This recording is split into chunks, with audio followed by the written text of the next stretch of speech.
Part 2. Use smoke screens to disguise your actions. Deception is always the best strategy, but the best deceptions require a screen of smoke to distract people's attention from your real purpose. The bland exterior, like the unreadable poker face, is often the perfect smoke screen, hiding your intentions behind the comfortable and familiar. If you lead the sucker down a familiar path, he won't catch on when you lead him into a trap. Observance of the law too. In the mid-1920s, warlords ruled Ethiopia, and there was this young man of nobility named Haile Selassie.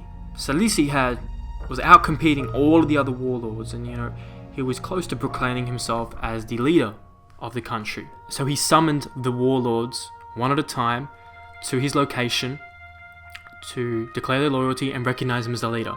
Only one named Boucher defied him. He stayed away from the capital, and he commanded Boucher to come. And the warlord just decided to obey, but he would take his 10,000 men with him to defend him. Perhaps, a civil war would break out. He stationed this force 3 miles from the capital and waited for the king. So he wanted Selassie to come to him. It's smart. Selassie sends missionaries to ask Boucher to attend a banquet in his honor. Boucher's not a fool. He knew that previous kings had used banquets as a trap. So he agreed on one condition: if he could bring his personal bodyguard, 600 men, only 600 men, just ready to defend themselves, if it's a trap. Selassie, he was polite, he honored the guest. There was a banquet, there was singing his name, there was drinks, treated him as if he needed his approval, as if he needed him. Boucher was a stubborn man. He refused to be charmed, and he didn't drink. He told all his guards not to drink and stay on guard, stay focused. Boucher had told the rest of his army if they didn't return by nightfall, his army had orders to attack the capital. So Selassie didn't want that to happen. He didn't want war. So Selassie acted like he was, intimidated by this great warrior, acting as if he was trying to give the power to Boucher and act like he was in charge. And so Boucher and his army and his personal 600 bodyguards all walked back to the camp. They were all celebrating, they thought they had the upper hand. They were all celebrating because they all thought they had the upper hand. But when Boucher arrived at his camp, he noticed something terribly wrong. All the tents, thousands of tents, stretching as far as the eye can see, were gone.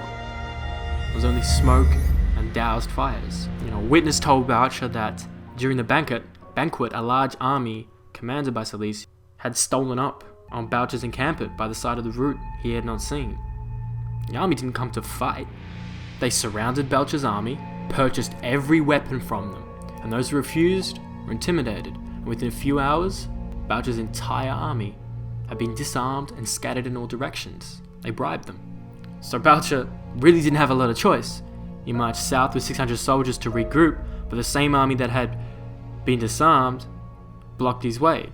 The other way was to march to the capital, but Selassie had a large enough army to defend it. But Selassie predicted Boucher's move, and like chess, he checkmated him. And for the first time in his life, Boucher surrendered, repented for his sin, pleaded loyalty to the emperor and the king, and entered the monastery. Now, interpretation.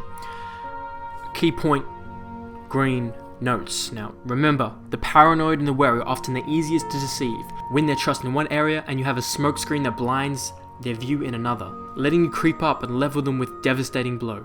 A helpful or apparently honest gesture, or one that implies the other person's superiority, these are the perfect diversionary devices. Keys to power.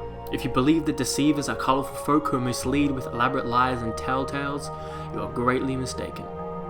The best deceivers utilize a bland and inconspicuous front that calls no attention to themselves. The simplest form of a smokescreen was a facial expression, a smile, a frown, or none of the above, just blank expression. Behind a bland, unreadable exterior, no one knows what you're planning. It was said that no one could read Franklin D. Roosevelt's face. Henry Kissinger would bore his opponents around the negotiating table to tears with his monotonous voice, his blank look, and his endless recitations of details. But then as their eyes glazed over, it would suddenly hit them with a list of bold terms. Caught off guard, they would be easily intimidated. And one of the most effective smoke screens is a noble gesture. People want to believe, apparently noble gestures are genuine, for the belief is pleasant. They rarely notice how deceptive these gestures can be. A lot of the times they can be genuine, but you can also use them to your advantage and use a noble gesture to deceive and gain power. Image. A sheep's skin. A sheep never marauds. A sheep never deceives. A sheep is magnificently dumb and docile. With a sheepskin on his back, a fox can pass right into the chicken coop. Authority. Have you ever heard of a skillful general who intends to surprise a citadel, announcing his plan to his enemy? Conceal your purpose and hide your progress. Do not disclose the extent of your designs until they cannot be opposed, until the combat is over. Win the victory before you declare the war. In a word, imitate those warlike people whose designs are not known except by the ravaged country through which they have passed. Reversal. No smokescreen, red herring, false sincerity, or any other diversionary device will succeed in concealing your intentions if you've already established a reputation for deception. It becomes difficult to disguise your cunning if you're known as one of those people.